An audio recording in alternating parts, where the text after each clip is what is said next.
Hello, good evening, everyone. Can you hear me? Yeah. Great, thank you. Who is ACY? Oh, it's Alana. Yeah, thanks for renaming yourself. Yeah, we got 1, 2, we got 6. We missed a few. Any question about the homework last time?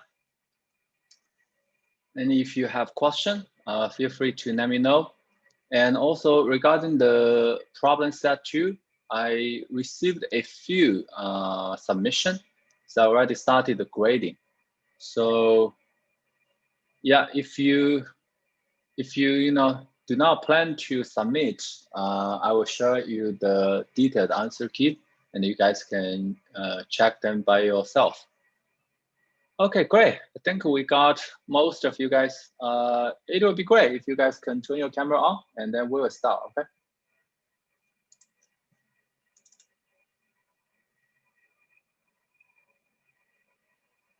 Right, thank you. Last class. Oh, by the way, Alena, did you get the time to watch the recording? Not yet. Not yet. Okay.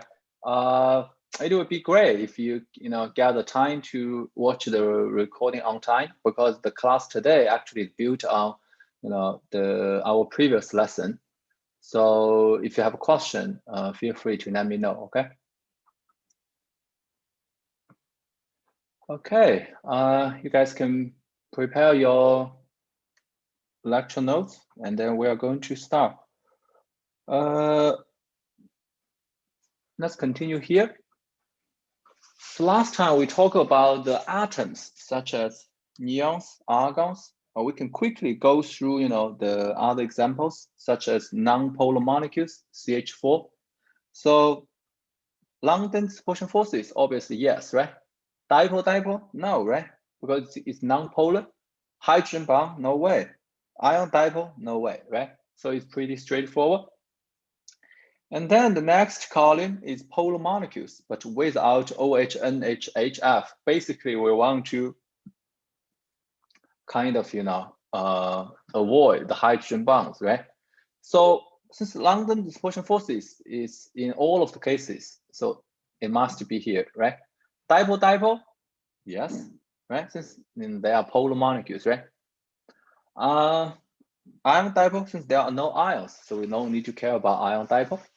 And then it's polar molecules with NOF, such as water, ammonia, right? So obviously we have hydrogen bond. We also have dipole, because hydrogen bond is a kind of, a stronger version of dipole interaction, right? We also have London dispersion forces. Ion dipole, no. So the last one, ionic solid, basically such as sodium chloride and water, we obviously have ion dipole, but I think London dispersion forces, we can also say yes, because it's pretty much, in all of the cases, but obviously the major force will be the ion dipole, right? So we don't have the dipole, we don't have the hydrogen bonds, right? Let me see. Ashwa is coming. Great. Okay, Siri is here. So I think we got everyone. So I will lock the meeting. Give me 1 second. I hope you guys are all doing well. We just started and finished the discussion about the summary table. Do you guys have any question about this summary table? Yeah, good. Okay, if you guys can turn your camera on, it would be easy for us to have a more efficient communication, because I can see your see your expression, see your response, right? A few statements. The first one, Amelia, what's your idea? You can read the sentence and let me know what's your idea. Okay. London dispersion forces are the only type of intermolecular force that nonpolar molecules exhibit.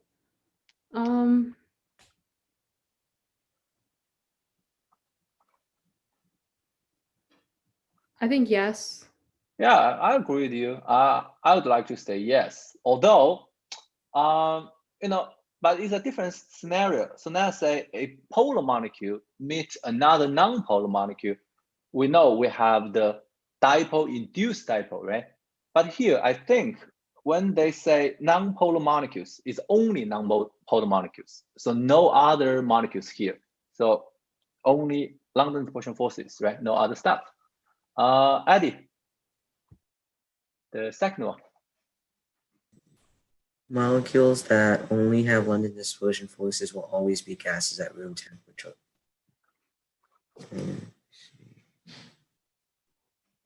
That should be false.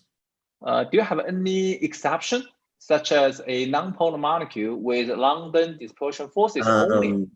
Something like some like really big organic compound, like A very good example. Actually, we also have a few other, such as Br2, which is a liquid, right, at room temperature, non-polar. I2, which is a a solid at room temperature, right? Definitely, you can list a lot of organic compounds which has a relative large molecular weight. You can also list carbon-60, right? It's non-polar, but it's a huge molecule, right? Okay, great. Hubert.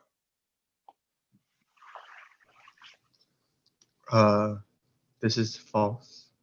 Could you please read the sentence, the statement? The hydrogen bonding forces in NH3 are stronger than those in H2O. You say it's false, right? Do you have what's your justification? How do you know?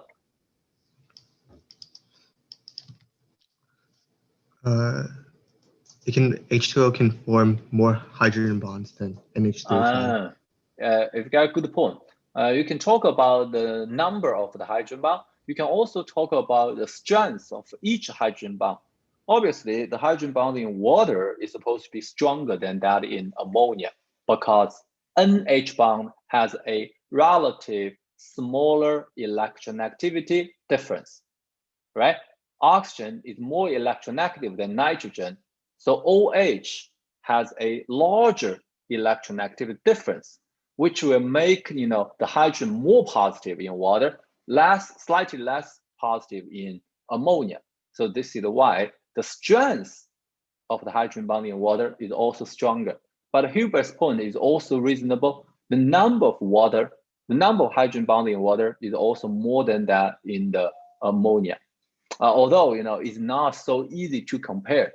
So this kind of conclusion can be approved by water has a much higher boiling point than ammonia, right? Water is a liquid at room temperature. Ammonia obviously is a gas, ammonia gas. So this one is incorrect. Incorrect. Next one is A. Is Tiffany here? Yeah. Okay. The molecules in SO2 gas exhibit dipole-dipole intermolecular interactions. I think it's true. It's true, right? SO2 is a bent molecule. Obviously, it's polar. So polar molecule has dipole-dipole interaction. Is correct, right? The last one, Ashur, are you here? Yeah. Great. It does have CH3, CH2, CH3 has stronger London dispersion forces than does CH4. I think that's true because it's a larger molecule. Yeah, they are both non-polar, right? So basically, we just need to compare the molar mass. So this is true. Oh, by the way, Ashur, did you get the time to watch the the missing recording? No, I haven't yet, but I will, like tonight. Okay. Later. For the one you missed, probably it's fine for you to watch it later. It's okay because our content today is not built on that one. Okay. But find a time as soon as possible, which will be helpful. Okay, this is a very brief summary and review of what we learned about IMF last time. So we are going to learn something new. phase changes, and the vapor pressure. Vapor pressure is a very common assessed, contents in the US NSO in the recent year. Let's have a look. First is a overview of the physical states, including gas, liquids, and solid. I think you guys can quickly, fill the table by yourself based on these three figures. For the shape and the volume, you just need to say it has a fixed shape or not, fixed volume or not.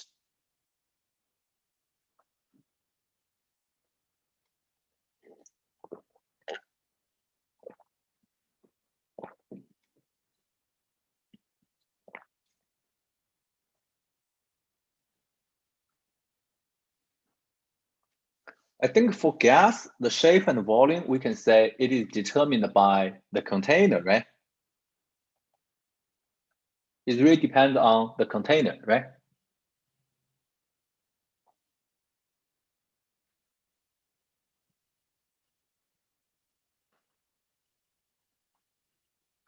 And for liquid, we may need to separate the shape and the volume because the shape is determined by the container, but the volume is not.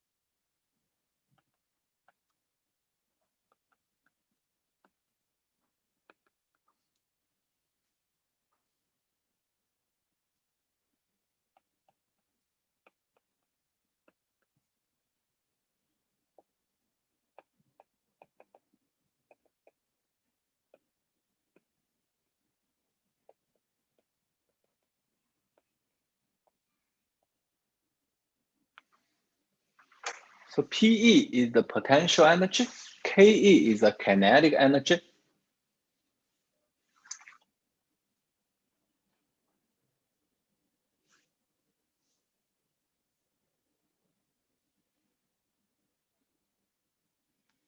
Okay, let's have a quick look at the first three rows. Do you agree with me about my answers put here? I think they are pretty straightforward, right? So compressibility, I think it's pretty natural. So the last one, we want to take some time to briefly talk about this. Potential energy actually is determined by the intermolecular forces. If the intermolecular forces is larger, basically the potential energy is higher, which means they have more interaction, right? And then kinetic energy is determined by the speed or the velocity of the molecules in the system, right? So for gas, obviously, the kinetic energy is high, and then their distance is far away, so their intermolecular forces are pretty much negligible. So the potential energy is low. So for gases, we can say PE is smaller than KE. This is why it is a gas. It's just because they move too fast, and then the kinetic energy can easily overcome the intermolecular forces. So this is why they will have the random movement, the random motion in the container, right? And then they will keep colliding with the wall of the container, which will produce the pressure, right? Liquids, I think they are comparable, right? They are comparable. Let's finish the solid first. Solid, actually, the intermolecular force is greater than the kinetic energy. Basically, the molecules in the solid can kind of slightly vibrate around its original position. It's still kind of moving, but this kind of magnitude is very, very small, right? And for in liquid, they are kind of pretty much comparable. This is kind of something in the middle, right? Potential energy, kinetic energy. So this is why it has a fixed volume, but is able to flow, right? So this is just a general idea for you to experience the major difference between the three states.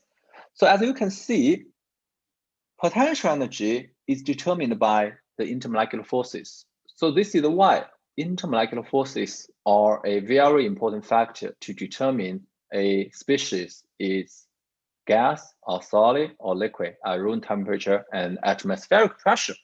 So based on my statement, I talk about the temperature and the pressure, which means the temperature and the pressure will also affect the states. That is what are how the kinetic energy are determined, right? They are determined by the temperature and the pressure. So one is the internal factor, which is the IMF.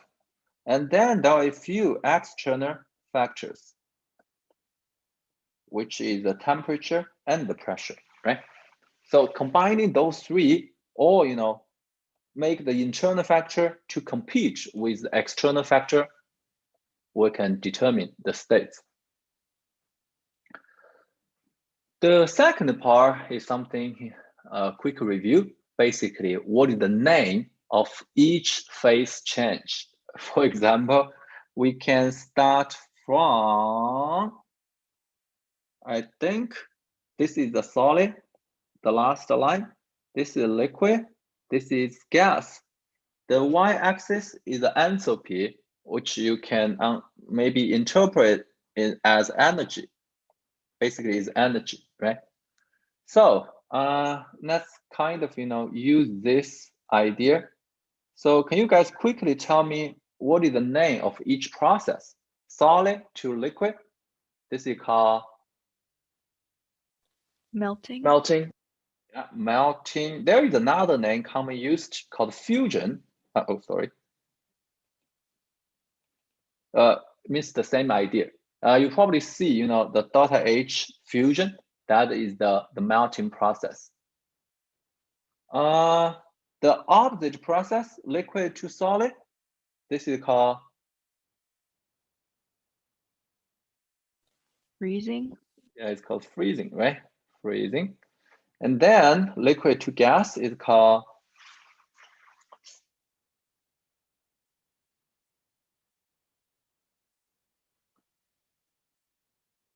Vaporization. yes, it's vaporization. And the opposite process is called gas to liquid. Yeah, you probably can. Yes, it's condensation. So if the solid directly changes into gas without, going through the liquid, this process is well known to be Sublimation. sublimation, right? Sublimation. And then the opposite process is called, which is here, decomposition. I have no space to write it up. Decomposition, right? Okay, so I think those are some fundamental terminology we need to know. And then we want to have a look at the gap between this process with this process. Why the energy of the vaporization is always greater than the energy needed for the fusion process for the same species, for the same substance. Any idea about this?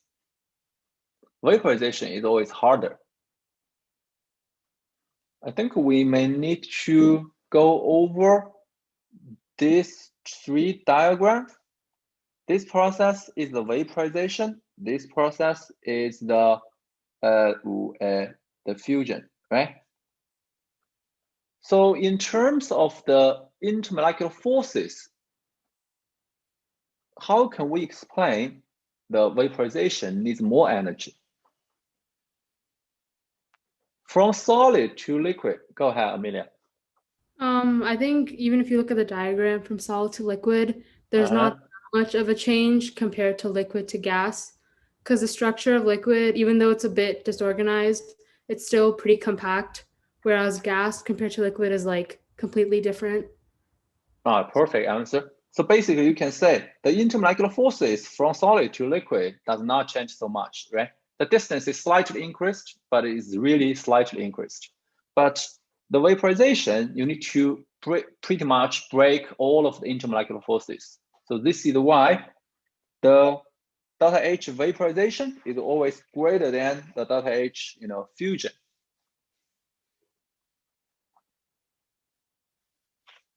And yeah, I think you can get the same results from this diagram. So the orange bar are the vaporization, and the blue bar are the fusion, right? There's another question which determine the heat of vaporization. For example, how to explain this trend, right? Why the vaporization is increasing? Let's have a look. If we compare argon with CH4, CH4 is slightly higher.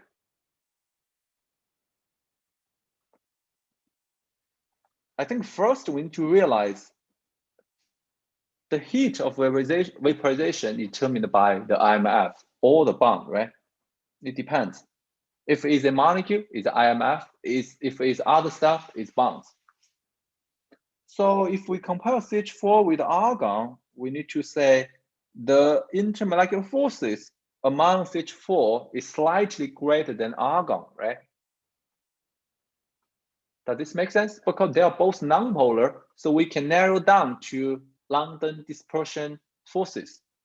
What is the molecular weight of argon? I think it's pretty big, right? It's bigger than CH4, actually. Can you guys have a quick check? What is the molar mass of argon? 36? I think it's bigger than that.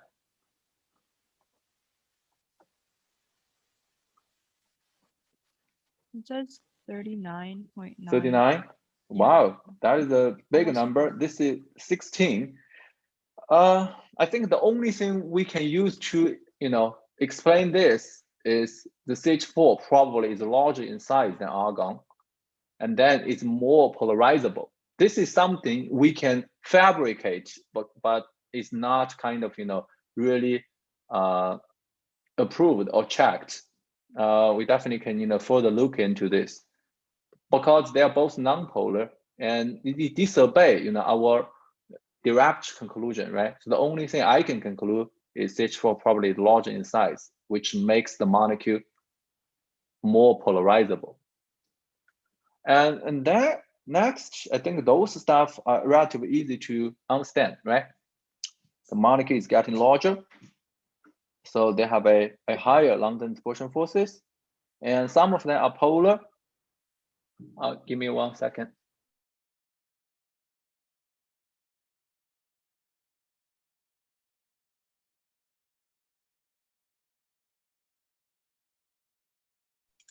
Guys, you can have a quick look. I will be right back.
Okay, thanks for your waiting. So basically, we can go through those species. As you can see, either they are getting more polar or they are getting, high in molar mass. And until ethanol, obviously, there are hydrogen bond, right? Water, hydrogen bond. And you can also see the hydrogen bond in water is much stronger than in ethanol because water has a much smaller molar mass compared to the ethanol, but actually it has a higher delta H of vaporization, right? That's because the number of hydrogen bonds in water is 2 averagely, but in ethanol is 1, right? You guys can further analyze why is 2 and 1, but you can see the difference. So the last question is why mercury has such a high delta H of vaporization? Relative high, because it's still a liquid at room temperature, right? That because it's not IMF anymore. Here is the metallic bonds in mercury. Mercury is a metal, right? So it's not IMF anymore. It's the delocalized electron C model for the metallic bonds. So as a liquid, it still has a very high delta H of vaporization. Okay. The next part is vapor pressure. First, what is vapor pressure? Vapor pressure basically is if you put a liquid in a container, so when the liquid will start to vaporize, and then there will be a pressure above the liquid in the container. And then when the liquid and the gas of the vapor reach equilibrium, so the pressure above the liquid is a constant, and that is called the vapor pressure, or you can say the saturated vapor pressure, because when the liquid start to vaporize, the pressure is increasing, and then it will finally reach an equilibrium and get to a fixed value, right? So let's read it. At a fixed temperature, as long as some liquid is present, the vapor exerts a characteristic pressure regardless of the amount of the liquid water present. It's not necessary to be water, okay? Any liquid has a vapor pressure. So basically, it's not determined by the amount of the liquid, it's determined by the temperature. At a fixed temperature, you always have a fixed vapor pressure for a certain type of liquid, right? So there is a brief experiment to demonstrate the existence of vapor pressure. So basically, this is a barometer. There is some mercury in a long tube. And the first one is the top place is a vacuum. I don't know how much you learn this in physics. So basically, this height difference kind of demonstrates the atmospheric pressure, because the atmospheric pressure is press those mercury and make it up. So this is why there is a calling of mercury, right? So this is why one of the common used pressure unit is called millimeter mercury, right?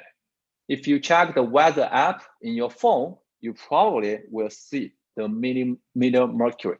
And then a standard, atmospheric pressure is 760 millimeter mercury.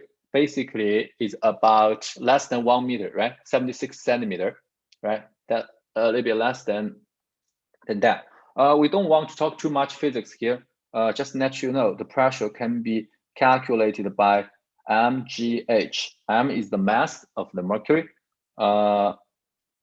G is the 9.8, what that called in physics, the gravitational acceleration or something like that. H is the height difference. Oh, sorry, M, the first one is not M, is the rho, which is the density of mercury. Yeah, so you guys can, review this or to learn this in physics. So this is general idea. And then if we add a very, very small amount of water in top of the mercury, what you can see is the height of the mercury column is decreased, which can be approved by here. the height of the gas part or the vacuum part is increased. So which means the pressure is decreased. The pressure difference, because the H is decreased, which means the pressure difference is decreased. What is the pressure difference?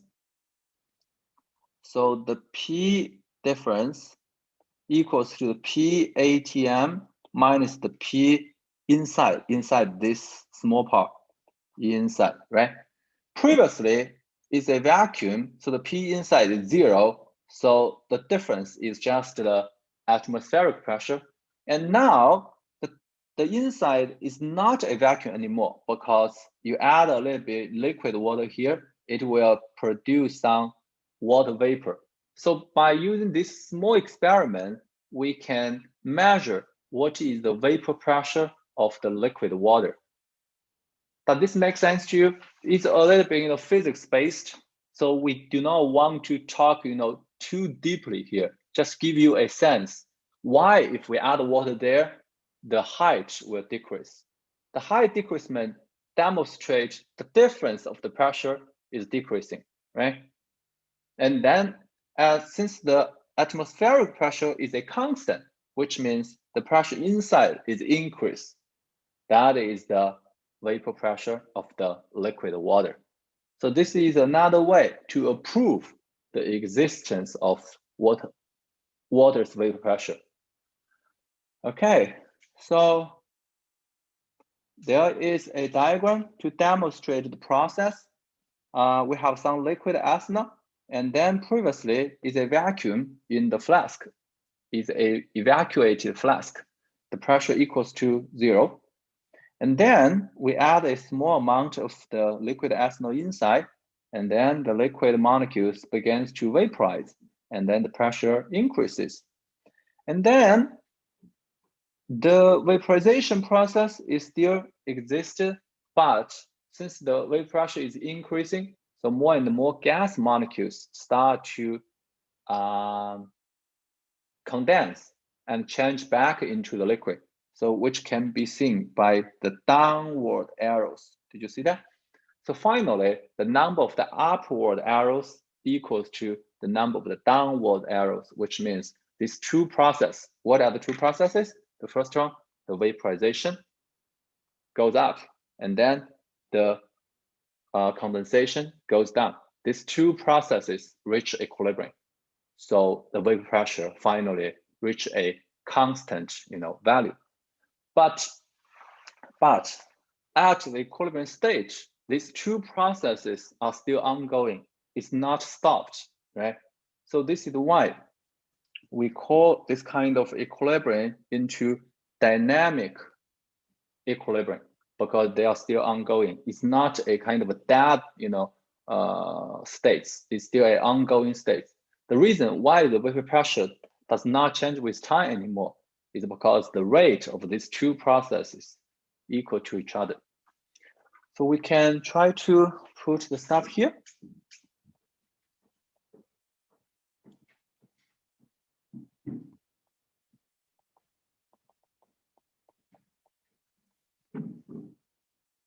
Is when the vapor is in dynamic equilibrium with the condensed phase, which is the liquid, right? At equilibrium, the rate of vaporization is equal to the rate of condensation, and neither vaporization nor condensation is spontaneous because they are at equilibrium state, but none of them are stopped. They are still, working. They're still ongoing. So if you need to draw the curve of the rate of these two processes, this is time.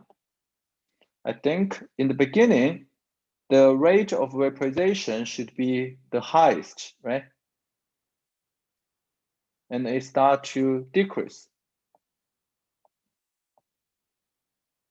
And then the rate of the condensation in the beginning is 0, it starts to increase. And then at a certain time point, they are the same, which means this is the point for the dynamic equilibrium. And then at this point, it reaches equilibrium. And finally, we can measure the pressure of the vapor. I think this is not too hard, so I didn't, give you the time to really draw the diagram or think about the question. They are pretty straightforward. So what determines the value of the vapor pressure? Some of the liquids have a higher vapor pressure, some of them have a lower one. What determines that? So the answer is here. The vapor pressure of liquid at a given temperature is expected to be if the forces acting between its molecules are strong. If the intermolecular forces are strong, how about the vapor pressure, guys? It would It will be lower higher. Why it would be lower? because the molecules are like the intermolecular forces are higher, so they're less likely to break apart from each other. Right, exactly, right? They are more strongly attracted to each other, right? So it's harder for the liquid molecule to escape from the surface and change into the gas molecules, right? So it will be lower. I hope this makes sense to you. And then here listed a few, as you can see, water, hydrogen bonds, relative low vapor pressure, right? Mercury, super low. That's because the metallic bonds are still much stronger than the intermolecular forces, right? That is the real bonds, although it's not as strong as the metallic bonds in the iron, the aluminum, but still is metallic bonds. And then here, which one has the highest vapor pressure is benzene. You guys can have a look at benzene and toluene. Toluene is a benzene plus is CH3. Benzene is like this. So can we explain why benzene has a higher vapor pressure than the toluene? Not hard, right? We first compare the intermolecular forces. Which one do you think has a larger intermolecular forces? Obviously, is the toluene, right? Both of them nonpolar. This one has a extra CH3, right? And then this is why the vapor pressure is the opposite. And similarly, you guys can find more pairs to get the similar conclusion. For example, you can compare the ethanol with the methanol. Ethanol is CH3, CH2OH. Ethanol is CH3OH, right? So obviously, they both have the hydrogen bonds. So in terms of hydrogen bonds, they are comparable. So what is the difference? What is the difference to make the vapor pressure different? Since the hydrogen bonds are comparable.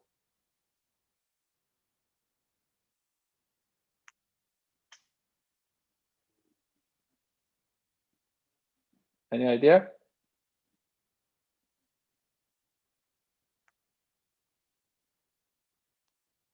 The difference is ethanol has one more CH3, right? Or CH2, I should say. So this is why this is LDF plus hydrogen bond. This is LDF plus hydrogen bond. Hydrogen bond and hydrogen bond are comparable. They are canceled, but the LDF is easy to compare, right? So we should expect the ethanol has a lower vapor pressure. So let's have a look. Yeah, it's correct, right? So it is as our expectation. So we definitely can find more pairs to do the comparison here. There is a very interesting question from the local exam 2016. You guys can have a look.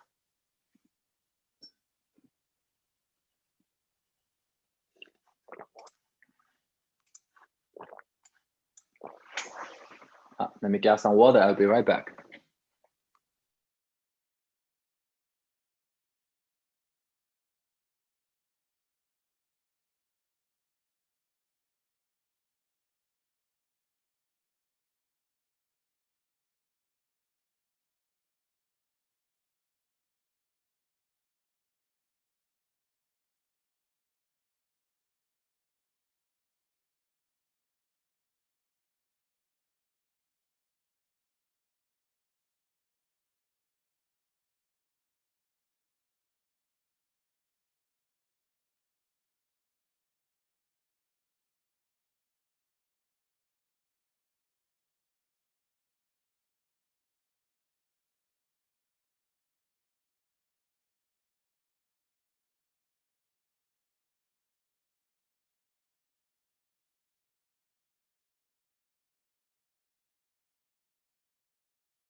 Yeah, I think this question is a little bit too early to try right now. But I think since you took the honors camp before, it should be okay, not too much. So I got 4 answers. One chose A, one chose B, one chose C, one chose D.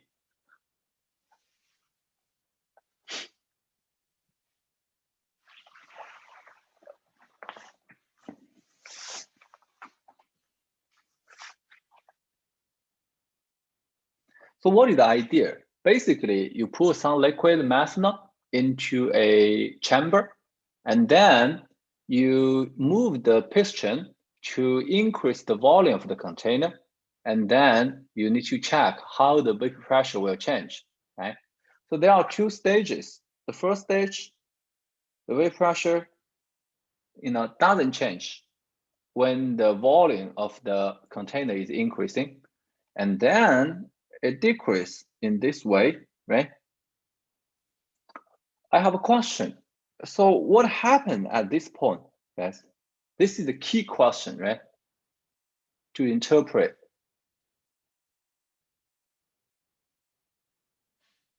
What happened at this point? So the reason why the vapor pressure decreased with the increasement of the container is because all liquid methanol changed into gas at this stage. And then as the volume increase, the pressure will decrease. Do you guys learn PV equals to nRT before? Right? Ideal gas law, right? So nRT doesn't change because it is at a constant temperature. So the amount of the gas doesn't change, right? nRT. So P and V are inversely proportional to each other. Basically, the product is a constant. So you can check this. So at this point, the volume is 400, the pressure is 400, the volume is 60, and then at this point is 200 times 120. So do you think these two are the same? And then you can find any other points on this curve. So you got 300 times 80, right? So they are all constant. So which means at this stage, all of the methanol is changed into gas. And why in the first stage, the pressure doesn't change? That's because there is still liquid left, right? If there is still liquid left, you always have the equilibrium, right? You have the vaporization and the condensation equilibrium. And as we mentioned before, the vapor pressure of a certain liquid is only determined by the temperature. It's not determined by the amount of liquid, if there is still liquid left. But if all liquid is gone, and then there is no equilibrium anymore, right? So what is the correct answer, guys?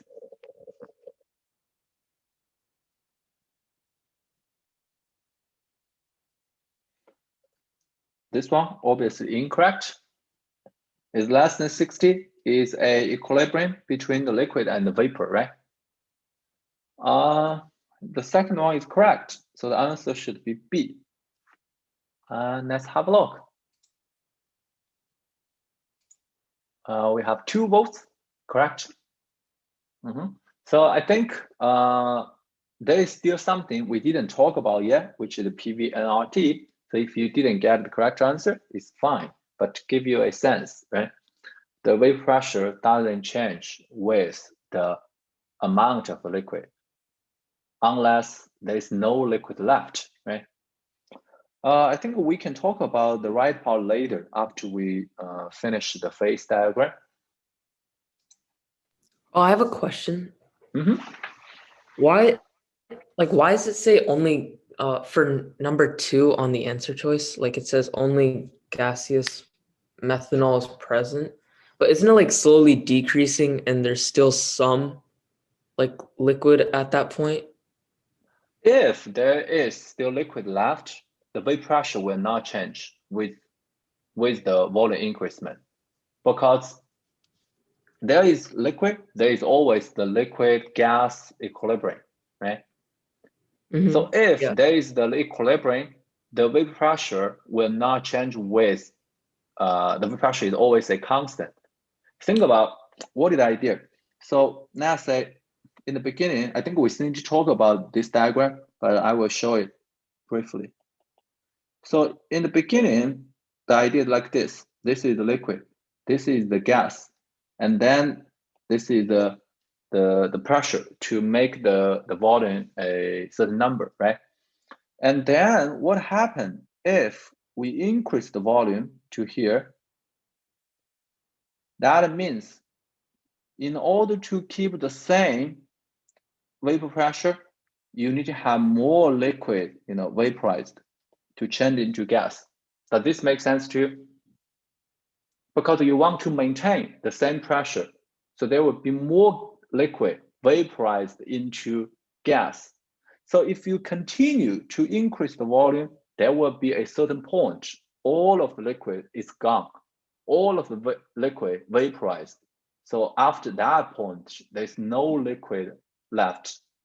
And then the pressure will decrease with the volume because there's pure gas, no liquid anymore. So there is no stuff to maintain the vapor pressure because you have no, nothing, you have no liquid left.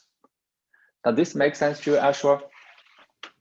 Yeah, but why is pressure and volume constant until then? You mean after the 60 milliliter? No, until like when it's from 20 to 60. Like why is it staying the same? How to explain this? This is a good question. This is really a conception question. How to explain this? Let me see.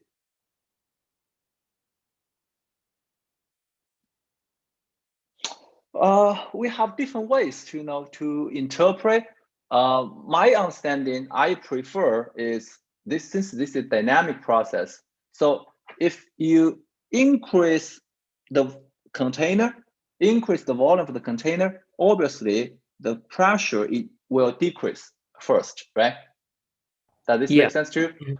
Yeah. And then since the pressure needs to be a constant, so this is why there will be more liquid vaporized to maintain the same pressure. So I think actually your question is still why the pressure needs to be maintained a constant, right? Yeah. So if this is the question, we probably need to use the equilibrium constant to explain. So the process is like this. A represents a certain substance. So it changed from a liquid into a gas. Did you learn equilibrium constant before, Ashwar? Yes, I have. Okay, so the K of this process should be the pressure of the gas, a gas, divided by the concentration of the liquid. Since it's a pure liquid, we think the concentration is 1, right? Yes. So as you can see, the constant, the equilibrium constant equals to the vapor pressure of A. So as you know, the equilibrium constant is a constant, which means it's not related to how much the liquid is, how much the gas is a constant. It only changes with temperature. So this is why it has to be maintained into a constant pressure until all of the liquid is gone. Because if all of the liquid is gone, there's no equilibrium anymore because nothing is left here, right? This is another perspective to, it's not really to explain, it's to give you the conclusion why it has to be a constant.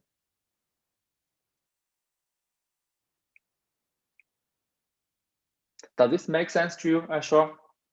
Yes. Thank you. Okay, great. No problem. So since we already talked about this, so let's have a look. So basically, if you have a look at the container, how the container change, is a similar idea. You are removing what is called the weight, right, and decrease the the pressure, and then the container, the volume of the container will increase, keep increasing, right, in this way.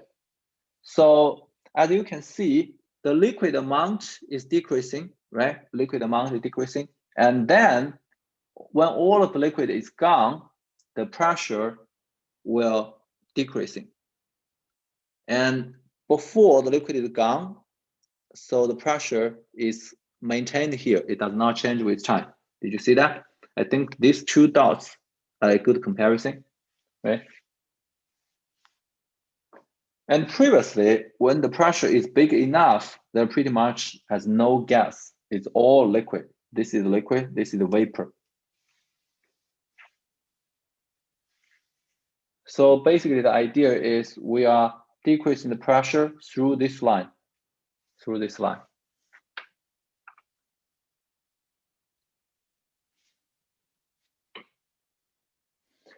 I think later we probably can have a look at a similar question, because this kind of question is assessed pretty much every year recently. Okay, the next part is how the vapor pressure is related to the temperature. We also need to talk about the concept of the boiling point. First, how we define boiling point. The boiling point is defined as when the vapor pressure of a liquid equals to the atmospheric pressure. And then that temperature is called the boiling point. For example, let's say water boils at 100 degrees Celsius at atmospheric pressure.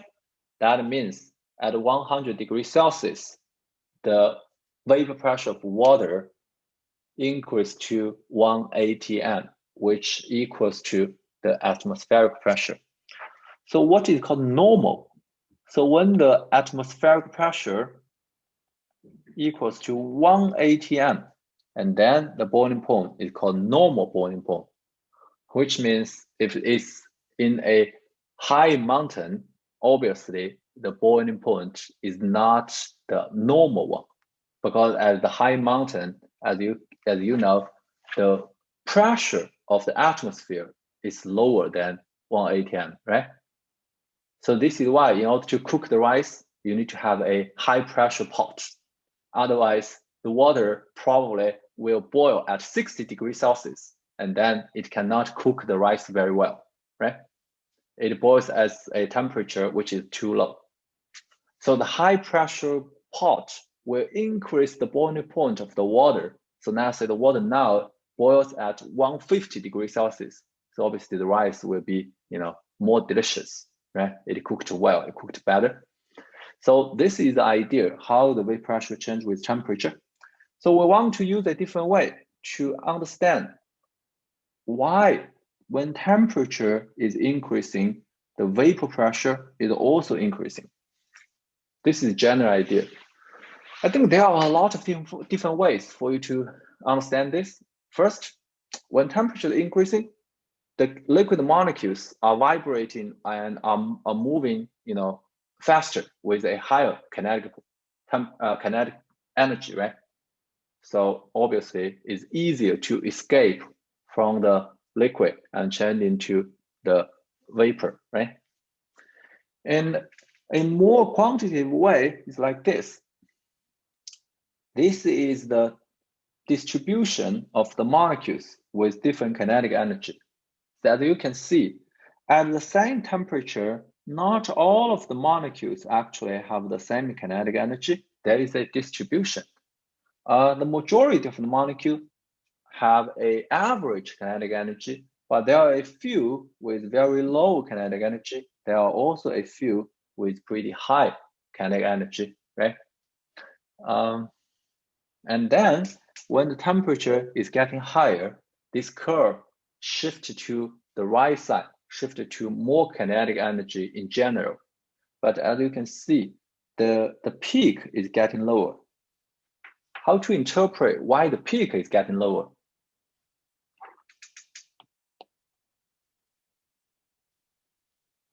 Can we shift the line like this? Let me try. So we do not, make the peak lower, we just shift to like this. Does this still make sense? It doesn't make sense because the area below the curve should be 1 because that is 100% includes all of the molecules, right? So if you have a new curve like this one, which means there are more molecules here, right? Because the y-axis is a fraction. So the area is, kind of is a integration. And then the sum of all of the area below the curve, it should be 100%. So this is just a quick idea. So as you can see, a higher portion of molecule have enough or minimum kinetic energy needed to escape and change into the vapor, right? So this is why the vapor pressure is increasing.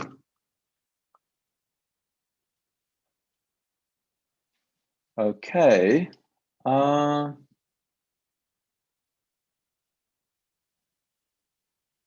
Yeah. We already talked about what is the definition of the boiling point, right? You guys can take a few seconds to write it down by yourself.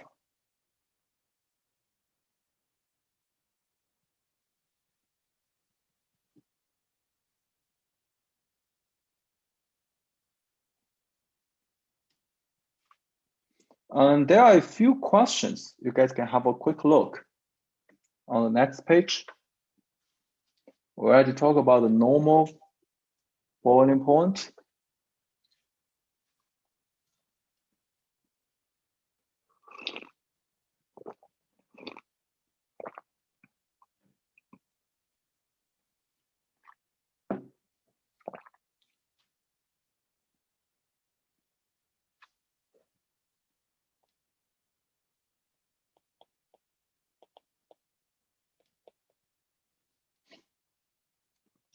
First, let's skip this question. Why the normal boiling point of water, ethanol, diester ether is in this order? First, let's show their molecules. Ethanol is like this. Diester ether is like this. I think you already see the normal boiling point is here because 760 is the standard, atmospheric pressure. So diester ether has the lowest boiling point. Ethanol is the medium one. Water has the highest one, right? And actually, the diester ether, since it's so volatile, which means it's so easy to vaporize, and it is also flammable. So a lot of accidents in the organic chemistry lab in colleges are related to the diester ether. So this is very risky. If you have chance to to deal with the diester ether, you need to be very, very careful.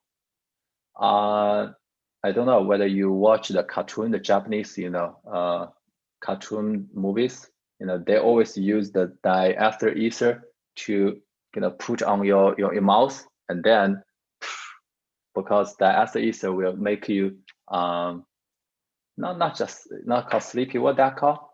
Let me check the word. I don't know how to call that word. Oh, it's called. Is this the correct word? It's called narcosis. Do you guys know this word? No? Maybe my pronunciation is not very accurate. Uh-oh. Uh-oh. Yeah, put here, narcosis.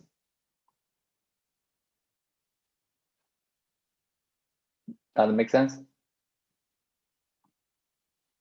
Okay, doesn't matter. Okay, so how to explain this? Guys, what's your idea?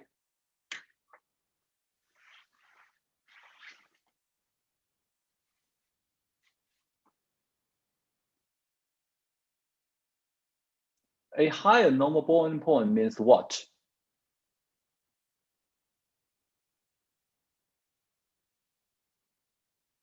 A higher boiling point means it's harder to reach the atmospheric pressure, right? It needs more energy and needs more heat to increase the vapor pressure until it equals to the atmospheric pressure. So in terms of intermolecular forces, what does that mean? The intermolecular forces is higher, right? If the intermolecular force is higher, it needs more energy to make the vapor pressure reach the atmospheric pressure, right? So basically, the comparison between these three boiling points demonstrates the IMF is in this way, right? And how can we explain the IMF difference? Water compared to ethanol is more hydrogen bond, right? How to compare these two?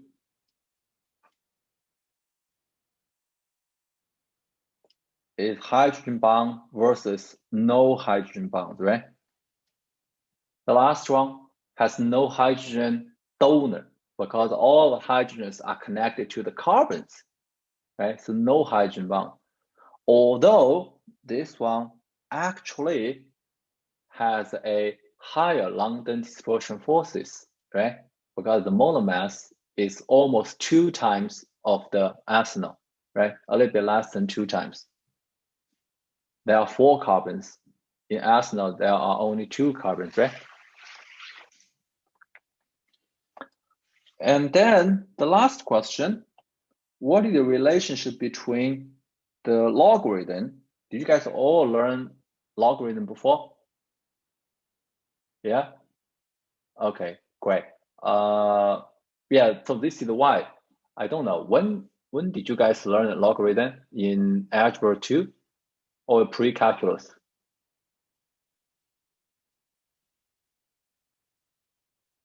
Maybe it depends on, what is the school, right? But in general, too. Algebra 2, which is good. So this is why AP Chem has a prerequisite of honors Chem, and honors Chem should have a prerequisite of Algebra 2, right? Because chemistry teacher is not so good at teaching you guys what is the logarithm and how to do the calculation, right? Okay, so the y-axis is the logarithm, the natural logarithm of vapor pressure. The y-axis is 1 over T. I think you can see a linear relationship, right? We are going to explain the linear relationship in equilibrium later, so not today. But we want to show you the equation. The equation is here. The equation is called Clausius-Clapeyron equation. It has a long name. We typically call it CC equation. What does the equation look like? Logarithm equals to negative delta H vaporization over R. R is something we are going to learn. Is the ideal gas constant, which is 8.314 joule per mole per K. This is the R. And then times 1 over T plus C, right? Plus C. So what I want to show you is how to use this equation. What can we get from this equation? So let's have a look at the example. You guys can have a quick read about the example.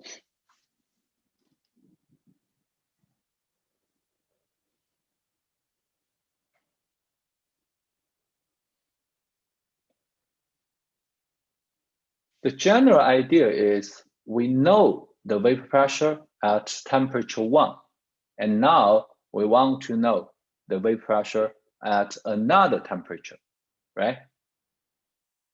So how to use this CC equation to solve the problem? So we need to do some math. So basically, let's make it slightly easy. So we say ln P2 equals to negative delta H over R times 1 over T2 plus C. And we write down another one, ln P1 equals to 1 over T1 plus C, right? I think this is nothing special, right? We just write down P1, T1, P2, T2. What's our next step, guys? We want to cancel the C because C is a constant, but we don't know what is the value, right? So how can we do that? We use 1 minus 2.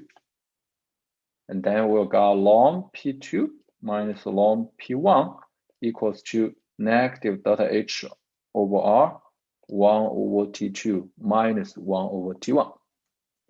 Still make sense to you guys? And then this equals to ln P2 over P1.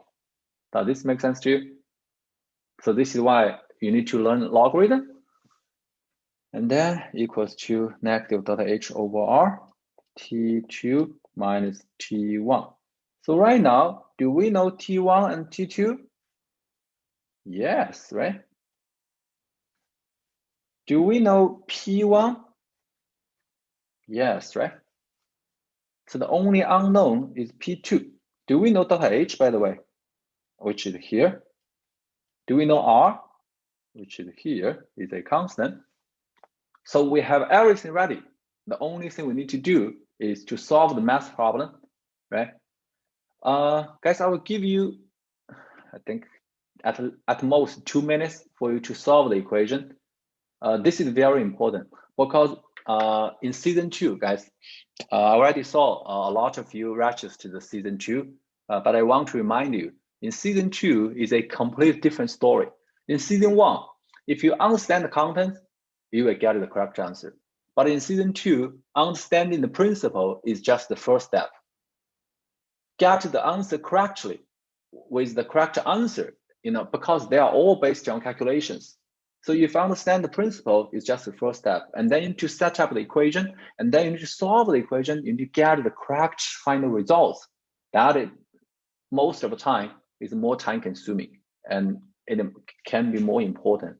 So this is different between season 1 and season 2. This is also the major factor for me to determine, to separate, these 2 seasons. All contents in season 2 is based on both understanding and a very strong math background. I need to remind you, so T1, T2 need to be expressed in Kelvin here, okay, guys? Need to be in Kelvin, so which means the Kelvin equals to the degree Celsius plus 273.15. If you put the degree Celsius directly in, it's incorrect.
How many of you already got the same results?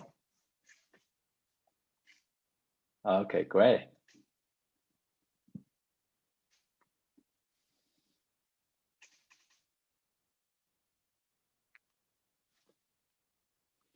If you didn't finish, I will leave the question as your homework. It's not too complicated, but there are something you need to pay attention. The first one is T1, T2 should both be expressed in Kelvin.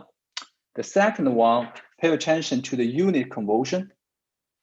Here is joule per mole per K, but here is kilojoule per mole, so which means you may need to multiply by 1000 for the delta H. If you miss the 1000, you won't get the correct results, right? So the unit conversion is also an important factor. We will emphasize this in the second season a lot. Logarithm, you obviously need to have a scientific calculator, right? I talked about this before. Do not use your phone. First, you are not allowed to use your phone in the test. Secondly, using phone is a different feeling compared to type on the scientific calculator. You need to be a very good friend with your calculator. Otherwise, you will keep making typos, mistakes when using the calculator. Okay, if you didn't get it, leave this as a homework. We will finish the ABCD here, and then we'll have a small break, okay? Guys, let's have a look.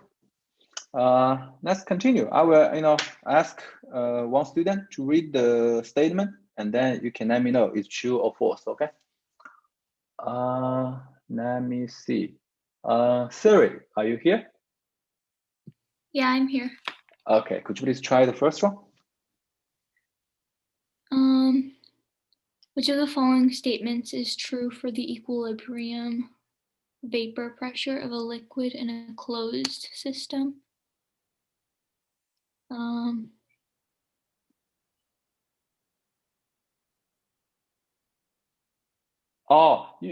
I think we can do it this way. You don't have to let me know what is the correct answer. We kind of analyze one by one. You just let me know A is true or false, okay?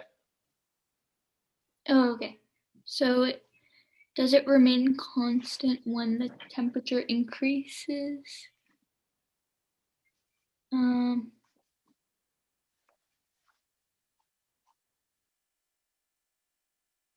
So when temperature increases, the liquid will have the same tendency to change into vapor, or it has a higher tendency or a lower tendency to change into vapor. It has a higher tendency. Yeah. So the vapor pressure should be higher, right? Right. Yeah. So this one is not true. Okay. Next one. So you guys can replace the H by vapor pressure. Okay. It's Edward here. Yeah. Okay. It decreases to half its original value if the volume of the gas phase is doubled. Isn't vapor pressure like just temperature? Yeah, it's only related to temperature, so which means it will be a constant. It's not dependent to the volume of the gas phase. If the volume of the gas phase is double, more liquid will vaporize and change into vapor to make up the decreased vapor pressure. Does this make sense to you? Yeah. Okay, great. So this is also incorrect. Next one, Hubert. It increases to twice its original value if the volume of the liquid phase is doubled. It's incorrect. It's incorrect. It will still be a constant, right? It's not related to how much the liquid is. Next, D, Tiffany. It decreases to half its original value if the surface area of the liquid is reduced by 1/2. This is a very interesting question.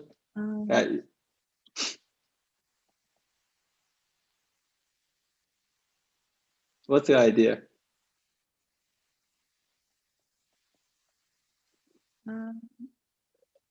The surface area is changed. So let's say the amount of liquid is the same, and the volume above the liquid is also the same, but the container has different shape, which decreases the surface area. I think it would be false because it would have the same vapor pressure. I agree with you. So which means the last one should be the correct answer. First, let's look at the last one, and then we'll go back to have a look at D further, okay? It is independent of the volume of the vapor phase. This is correct. So since D, they still have the same vapor pressure. So what is the difference when the surface area is different? The time to reach the equilibrium will be different.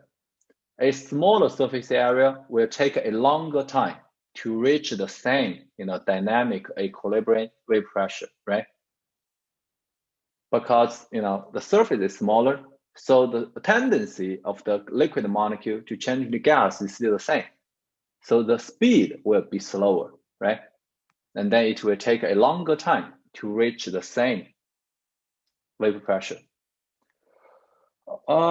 Okay, guys, let's take a 5 minutes break. We'll restart at 9:23. Okay. Yeah, I'll see you guys later. You're muted. Thank you.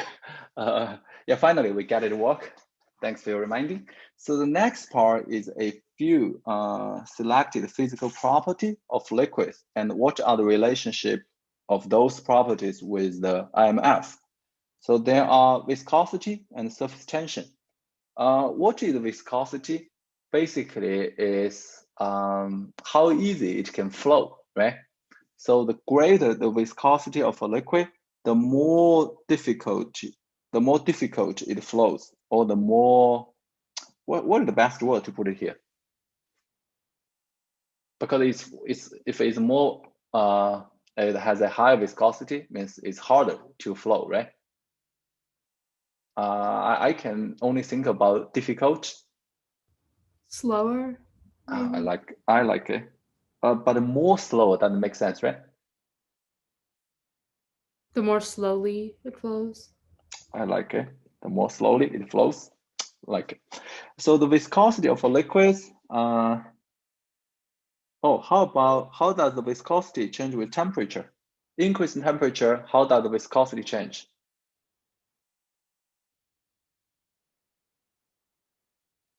It will decrease with temperature, right? Because higher temperature means the molecules are relatively easy to flow, sliding with each other. So this will be decrease with increase in temperature. And then surface tension arises from the net inward pull of intermolecular forces at the surface of a liquid. What does it mean? For example, we know the water drop on a certain surface will be like this, right? Why it will change into a shape like this? That's because all of the surface molecules are attracted by the molecules in the middle, in the center, right? So this is why it will have a shape in this way. So the next one is called capillary action, arises from the imbalance of the Planck forces within a liquid and then the forces between the liquid and its container. So it's the imbalance of intermolecular forces within a liquid and the intermolecular forces between the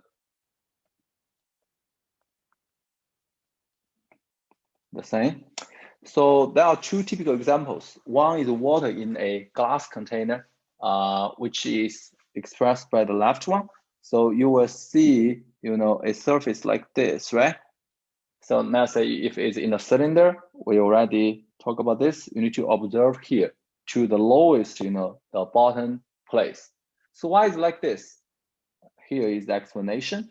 So basically, oh, I think this is the, we do better make it more specific. The first one is called, what this? The first one is called the cohesive. And then the second one is called adhesive. So basically the cohesive means, the intermolecular forces among the liquid. And then here is the adhesive forces between the water molecules with the silicon dioxide, which is a major component of the glass. And then this force is stronger than the cohesive force. So this is why it will be higher when it approach to the glass container. So this is why you have a shape like this. What does this called in math? Like this? Do you guys know that? I know the Chinese name, but I'm not sure what is the English name. Concave. It's called concave. Thanks. If it's mercury in a glass container, you will have a surface like this. What's the name of this one? Con something? Let me check. This is called there's no name. Convex.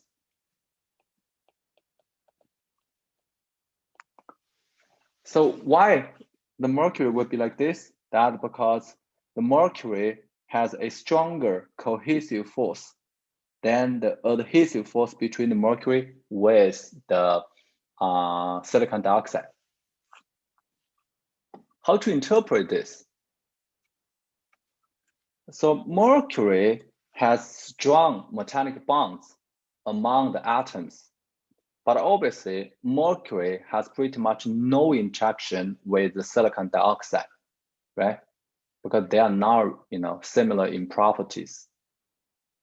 But here, why the adhesive force between the water molecule with the silicon dioxide is so strong is because silicon dioxide is made by silicon and oxygen. So the water molecule has strong interaction with the negative oxygens. So this is why those two are slightly different. So finally, we want to have a brief summary. How does the IMF determine first vapor pressure? Second, boiling point. What is third one? The third one is the viscosity. The last one is the surface tension. So let's say if the IMF is higher, the vapor pressure will be lower, right? If the intermolecular force is higher, the boiling point will be higher, right? The viscosity will be higher. The surface tension will be higher, right? So you don't need to memorize those kind of stuff, but you can try to interpret based on your own understanding.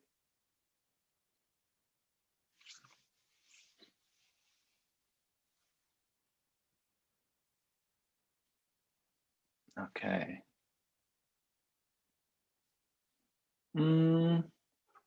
Let's have a look at this example. Two pure compounds, A boils at 37, B at 126. In each case, indicate if the gas can be adjusted by the data. If it is in arrow, or it could be either true or false.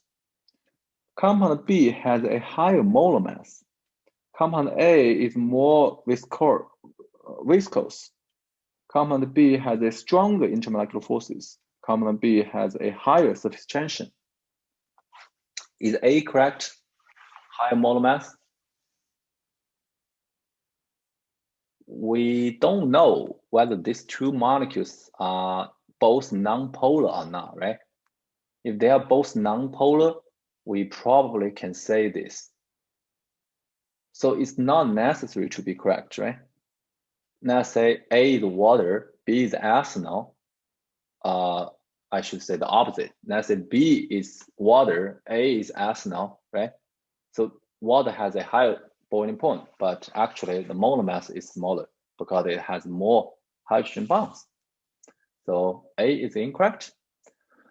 Compound A is more viscous. Is this correct? Lower boiling point means lower IMF, which means it's less, right? So this is incorrect. B has a stronger intermolecular force. This is something we can conclude, right? The last one, a higher surface tension, I think is also correct, right? A very brief review. And then we want to have a look at the uniqueness of water. Water is very unique, very, very special. What are the special properties of water? First, it is a universal solvent. It can dissolve pretty much everything. It can dissolve a lot of stuff. So it's a very good solvent. Secondly, it has a very high heat capacity, 4.18 joule per gram per degree Celsius.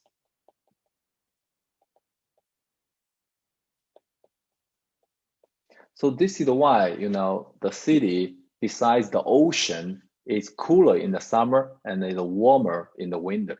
That's because the water has a high heat capacity, which means it will absorb more heat to increase the same amount of temperature. It will also release more heat to maintain the same temperature, right?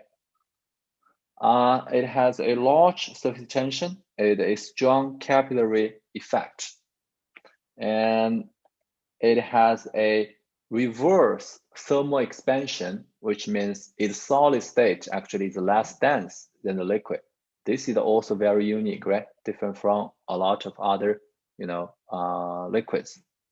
So what is the final reason to determine all these kind of unique properties of water? That's all related to hydrogen bonds. Already hydrogen bond, very good solvent. That's because water is so polar, right? So it can dissolve most of the ionic compounds. A very high heat capacity is because the hydrogen bond is very strong. So this is why it absorbs a lot of heat to increase the temperature. Very strong surface tension, very strong hydrogen bond. The last one is a little bit, you know, special, is because in the ice, actually, the structure is more open. In order to, you know, form the very regular hydrogen bond, as you can see, this is the structure of the ice. There is a lot of empty space in between, you know, the hydrogen bonds. So it's an open structure. So this makes the ice less dense than the liquid water. And this is very important because this is critical to the survival of the lake life in winter. Think about if the ice is not float on the water, it sink, which means all of the kind of living stuff in the water will die because the temperature will lower than 0 degrees Celsius, right? Right now, the ice is on top of the water. So the water, the lowest temperature the water can reach is 0 degrees Celsius, right? It's still good. Okay, so this is the summary. So obviously, the hydrogen bond is determined by the polarity, and the polarity is determined by the molecular properties, and then the molecular properties is determined by the atomic properties. So this kind of, you know, connect everything we learned so far.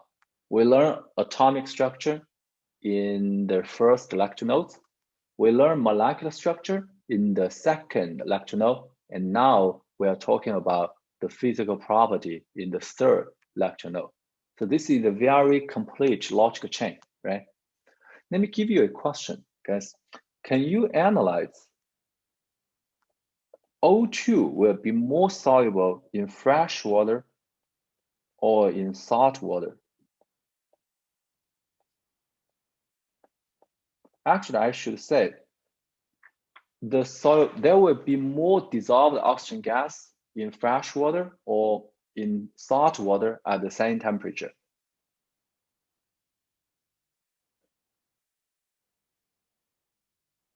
This actually is a very important question, right? So the answer is not very important, but the way how you analyze the question is something I want you to know.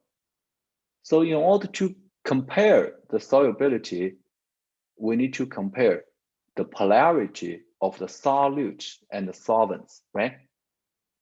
Because we know like dissolves like. So we first need to analyze O2 is nonpolar. How do we know? Because based on the Lewis structure, based on the electron activity, we know it's nonpolar. And then we need to compare the polarity of the fresh water and the salt water. Which one do you think is more polar, guys?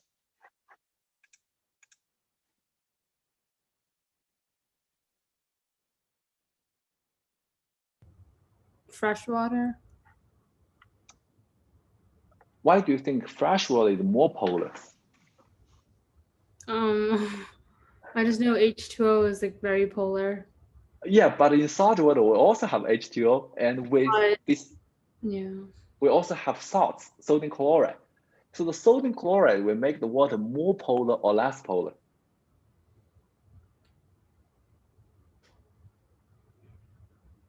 less. This is a very interesting question because first, is sodium chloride polar or non-polar? Actually, it is already beyond the concept of polar or non-polar because it's too polar. Polar means you have a positive side, you have a negative side in one molecule.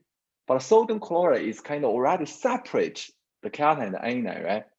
So any ionic compounds are more polar than any polar covalent compounds, right? So with the sodium chloride dissolved in water, the salt water actually is more polar than the fresh water. So in this way, we can conclude the O2 has a smaller solubility in the salt water. By the way, how many of you did the AP experiment, paper chromatography? Maybe this year is very special, but did you talk about this experiment in your AP chemistry class? Not yet. Some of you said yes. So I will share your handout with you in case you guys didn't learn this. So the paper chromatography is to use different solvent to separate the mixture of food dye. So it really depends on how polar the solvent is. So one solvent is isopropanol, another solvent is a 2% of sodium chloride solution. And then you can imagine which one is more polar, right? And then the food dyes have different polarity. So the more polar one will climb up faster on the paper in the more polar solvent. That's the general idea. This is how do the food dyes separated on the paper. Give you a quick, idea how does it look like. Now paper chromatography. Yeah, you should get a result like this. So you put different mixture of food dye, and then you kind of put them on a piece of paper, and then you put the paper in the solvent, and then those food dyes will be separated when the solvent is climbing up, through the paper. So this is the general idea. So I will share something with you in the Google Classroom. You guys can check it later. So I have a brief summary here, guys. Starting from atomic structure, and then we can figure out the Lewis structure, and then we can analyze the bond polarity and the molecular geometry. And based on the molecular geometry and the bond polarity, we can further conclude the molecular polarity. And then we can analyze the IMF. Finally, we can conclude the physical properties. So this is a long and complete chain, right? This is something we need to know. Okay, let's give you a very tricky question from the USNCL National 2020, Part 1. Please do not check the data because in the test, you don't have the access to the internet. So just to use your analysis, sometimes you need to have some guess.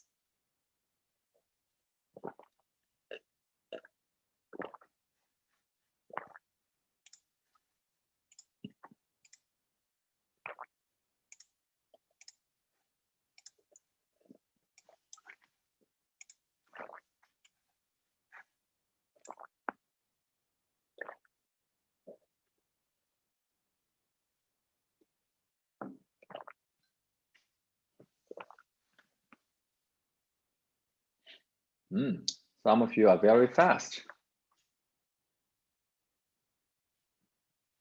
Highest vapor pressure means the lowest IMF, right? So we are looking for the molecule with the lowest IMF.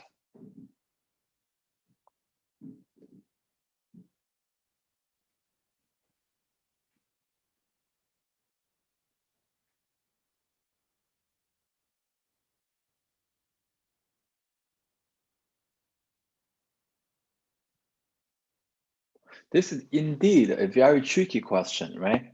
Because there are so many factors which are competing with each other. The molar mass, which will determine the LDF, the dipole moment, which will determine the dipole-dipole interaction, right? So how am I supposed to know which one will be dominant, which one will play a stronger role, right? We don't know, but you can guess. But the guess is based on some analysis. Okay, I saw a lot of answers. So very good to see no one chose D so far. Okay, let's have a look. We got 6 votes, 222, A, B, C.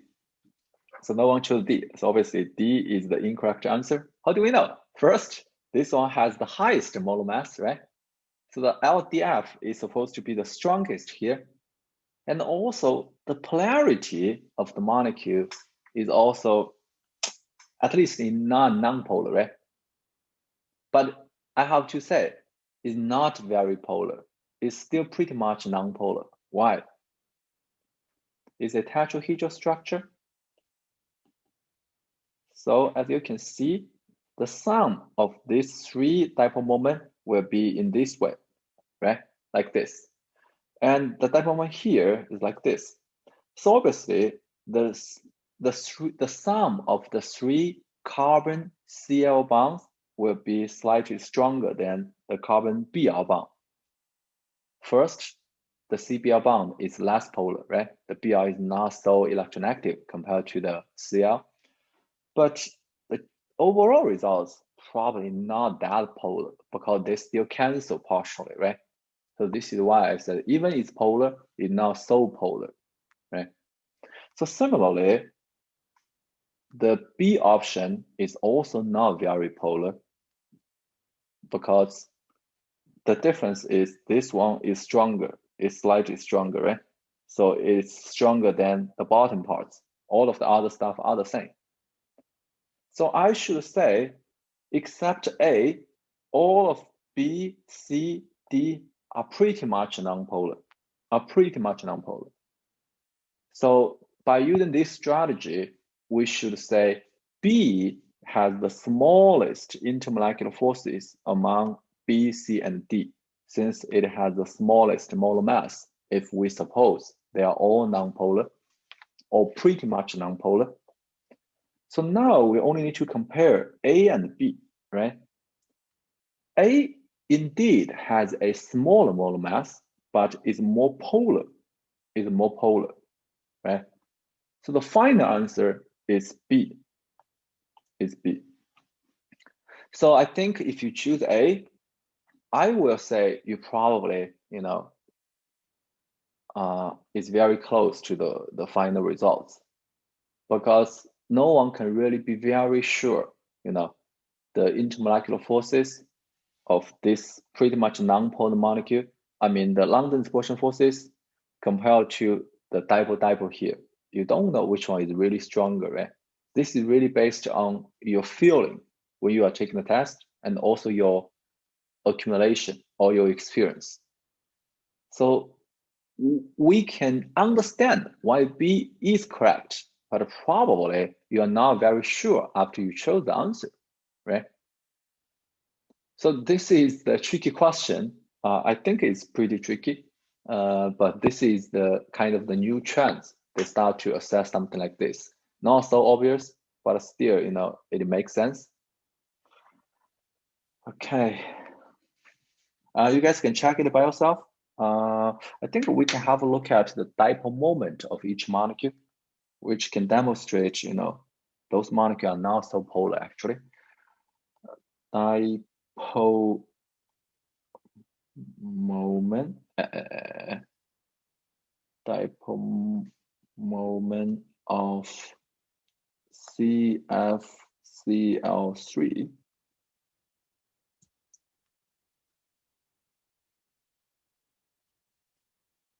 Or let's just check CFCl3 to see whether we can find the dipole moment or not.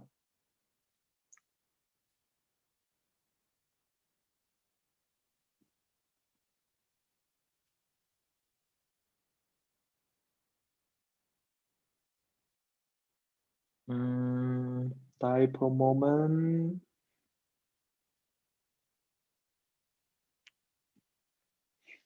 Seems like we don't have a dipole moment here.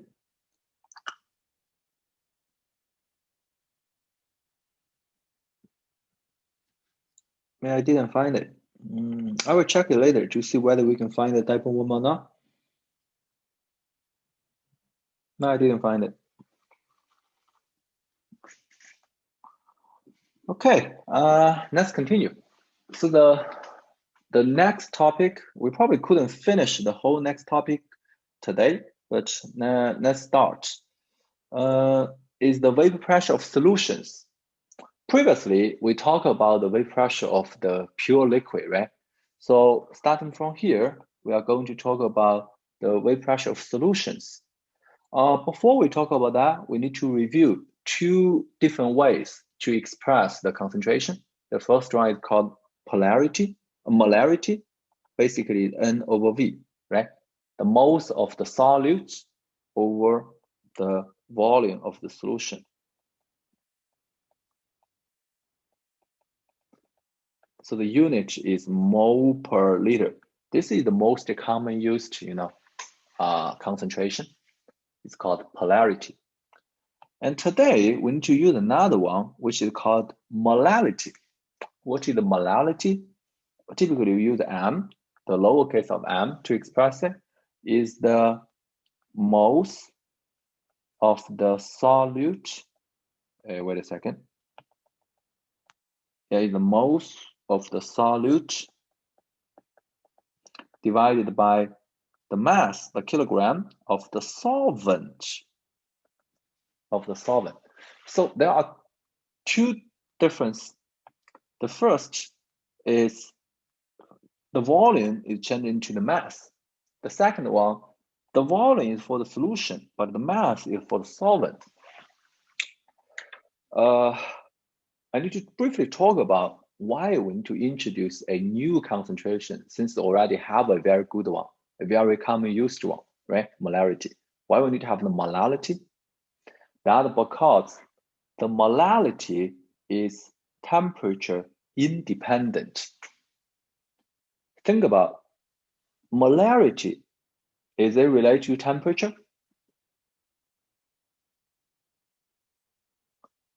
Molarity is temperature dependent. Why? Volume. Yeah, the volume of the solution, right? Thermal expansion, right? So this one, the molarity is temperature dependent. But why this one is independent? The mole doesn't change with temperature. The mass doesn't change with temperature, right? So later, we are going to talk about we need to have a concentration which is independent of temperature because we are going to change the temperature during the process. So this is why we introduce the molality, this new concept. This is the first part.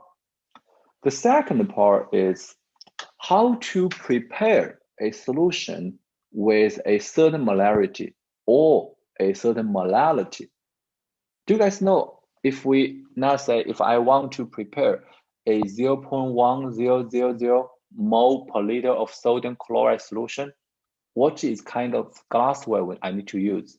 What is the most important glassware for me to prepare a 0.100 mole per liter solution, sodium chloride solution?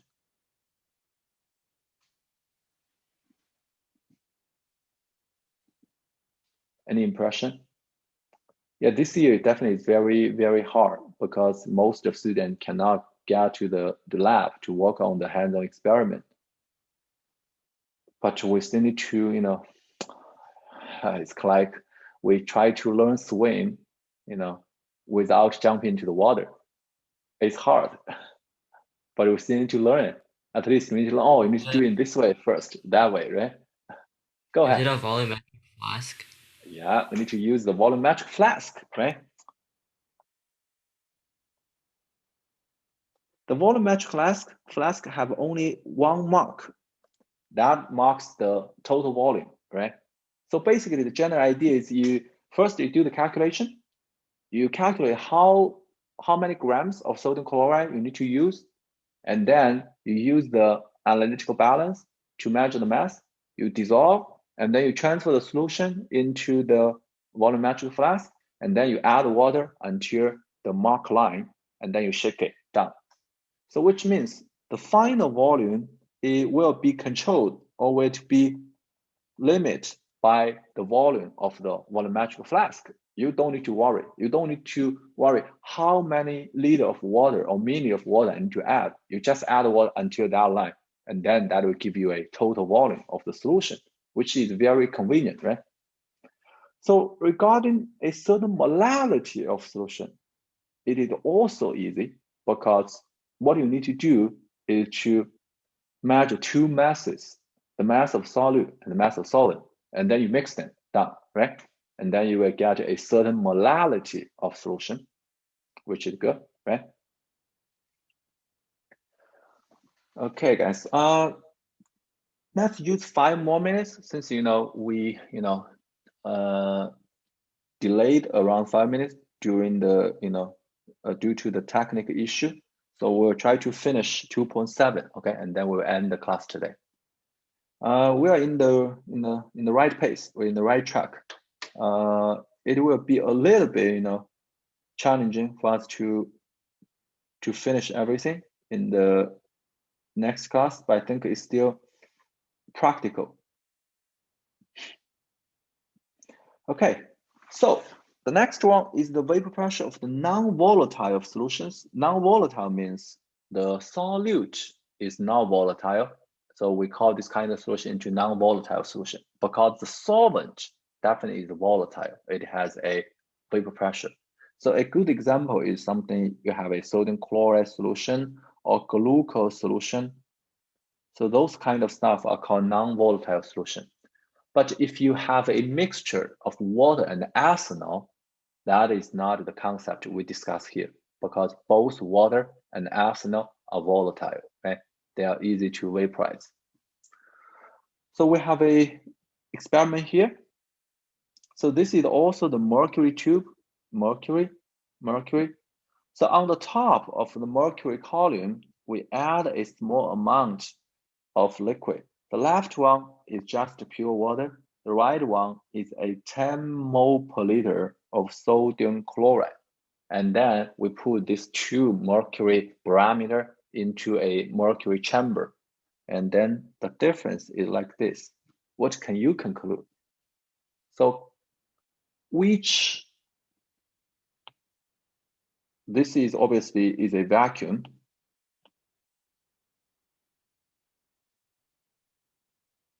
Let me see. Oh no, this is not vacuum. This is the water vapor. It's water vapor. This is also water vapor, right? So what can we conclude? We can say the pressure in the right side is smaller than the pressure in the left side, right? Because the height here is smaller. So the pressure in the right side is smaller than the pressure of the left side. This is experimental results. So our conclusion is the presence of non-volatile solute will reduce or decrease the vapor pressure of a solvent. So basically, if there is some solute dissolved in solvent, and the vapor pressure of the solution will be smaller than that of the pure solvent. How to interpret this? How to understand this conclusion? Think about if you put some solute in the solvent, the solute particles will have some interaction with the solvent molecule, right? Which will make the vaporization of the solvent molecules harder to vaporize, right? It will make the vaporization process harder. So this is why the non-volatile solute will decrease the vapor pressure. So there is some extra interaction between the solute particle with the solvent molecules. Hope this makes sense to you. And then there is a law called Raoult's law. So basically, the vapor pressure of the solution has a relationship with the vapor pressure of the pure solvent. What is the constant here? Not a constant. What is the factor here?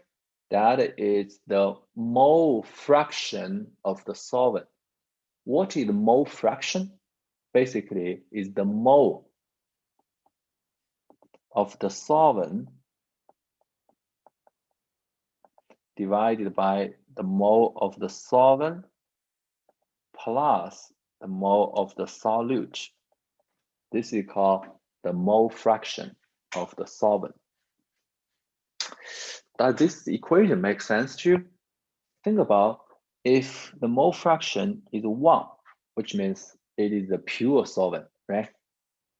So obviously, the vapor pressure should be the same as the vapor pressure of the solvent. If the mole fraction is 0, which means there is no solvent at all, right? So this is why the vapor pressure is 0, because the solute is non-volatile, right? So if there are a higher percentage of solvent, and then the solution, the vapor pressure of the solution will be closer to the pure solvent. Makes sense, right? Basically, less solute, higher, vapor pressure. So there is an experiment. So the left beaker has pure water, the right beaker have an aqueous solution. And then we kind of have a chamber to put them inside. So there is no interaction between the internal system with the outside. And so after a certain time, the results will be like this. So the left beaker will be empty. Why? How to, explain this? The pure water has a higher vapor pressure, and the aqueous solution has a lower vapor pressure. So the left beaker, the water will keep, transferring to the right beaker. The goal is to increase the vapor pressure of the right one. The final goal is to make the vapor pressure of these two beakers the same. But until all of the water is gone, it still doesn't reach the equilibrium, because no matter how dilute the right beaker is, the vapor pressure is always lower than the pure water. So it's kind of, someone is fighting with a goal but until his death, the goal is still not achieved, right? The final goal is to make these two beakers have the same concentration, right? But this is a goal which can never be achieved. So this is why finally the left beaker is empty. The water is totally gone, right? Oh, by the way, I forgot to say, this is a kind of the diagram of how does the vapor pressure of the solution change with the mole fraction. Let's finish this example, okay? Calculate the expected vapor pressure at 25 degrees Celsius for a solution prepared by dissolving 158 0.0 gram table sugar, which is sucrose, with a molar mass of this in so much water, and then density is here, the vapor pressure is here. This is the pure water's vapor pressure. We need to calculate the vapor pressure of the solution. So let's just use the equation. The solution equals to the mole fraction times the P0 of the pure water, right? How to get the mole fraction is the key point of the question, right?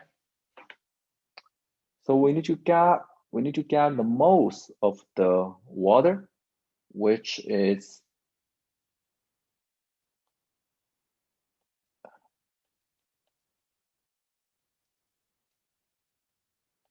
this will be the mass of the pure water, right? And then we need to times 1 over 18.00 gram per mole, which is the molar mass of the water. So this will be the moles of the water, right? And then we need to use this part, the moles of the water, plus the moles of the sucrose, which is 158.0 gram times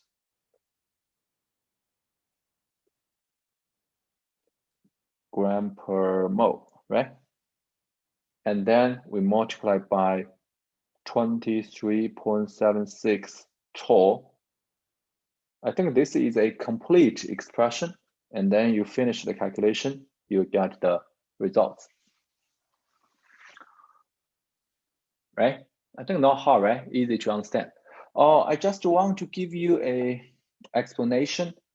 Personally, I prefer to use an expression like this. Let's say 1 gram times 1 over, let's say 18 gram per mole.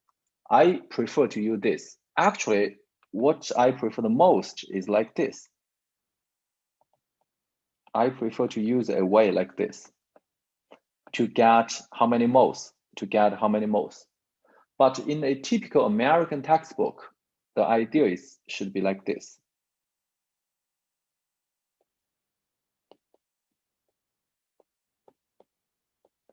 Am I right? Actually, those three are all the same. The last one can give you a clear idea of the dimensional analysis, right? And then you get how many mole.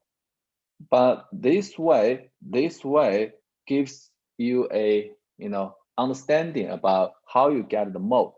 The N equals to the mass over the molar mass. So they are the same. If you guys can understand my process, it will be great. If you don't like it, let me know. I can also write down something like this. There's no fundamental difference in between these three expressions. Okay. Okay, great, guys. I will assign you some problem from the problem sets, and I will try to finish the grading of the PS2 for the submitted student, and we'll share you the detailed answer key with you guys as soon as possible. Yeah, it's pretty much the end of the season 2. We will end up our class after the next one. I will give you the seasonal test. As I mentioned, you guys decide whether you want to submit for me to grade or not, but we will use the last session to have a final review and talk about all of the 3 problem sets and also the test. Okay, that is the last one, will be in November the 29th. On November the 27th, we are going to have an actual lesson to talk about the molecular orbital theory. I'm planning to make this one into a YouTube live lesson, which might be open to more students, although I'm not sure how many students will join us. So basically, let me double check. You guys can decide. Just watch the YouTube channel. You guys can also to join the Zoom session. Up to you guys. Let me see. Any other stuff? That's it. And by the way, the registration for season 2 ends at November the 22nd. So let me know if you have any question about how to register and about the content, the schedule. I think in Alex's email should be pretty clear. Let me double check. If I didn't send you the contents and schedule, I will do it later. Okay.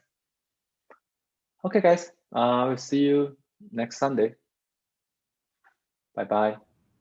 Thank you.